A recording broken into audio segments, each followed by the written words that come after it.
उरमोडी नदी हे ऊर मोडणे म्हणजे खाली खूप खोल असल्यामुळं म्हणजे सज्जनगडाच्या दृष्टीनं वर ज्या वेळेला कल्याण स्वामी पाणी न्यायचे तेव्हा सामान्य माणूस नेईल त्याचा तो ऊर मोडून जाईल, म्हणून उरमोडी वस्तुतः या नदीचं नाव उर्वशी असं आहे।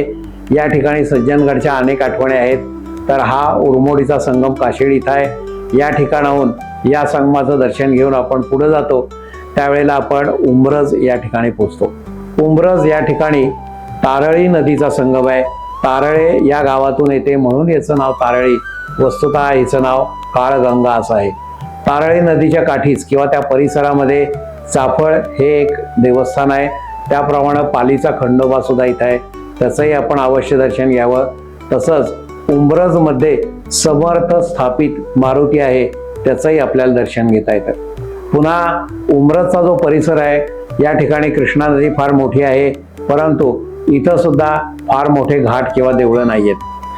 आता या ठिकाणानंतर आपण कृष्णा काठाने प्रवास सुरू करताना कराड या ठिकाणी पोचणार आहे, परंतु वाटेत जाता जाता तळबीड म्हणून गाव लागतं। प्रत्यक्ष कृष्णा काठी नाही पण त्या परिसरात आहे। या ठिकाणी स्वातंत्र्याचे सरसेनापती हंबीरराव मोहिते यांची समाधी आहे, त्या ठिकाणी आपण अवश्य दर्शन घ्यावं।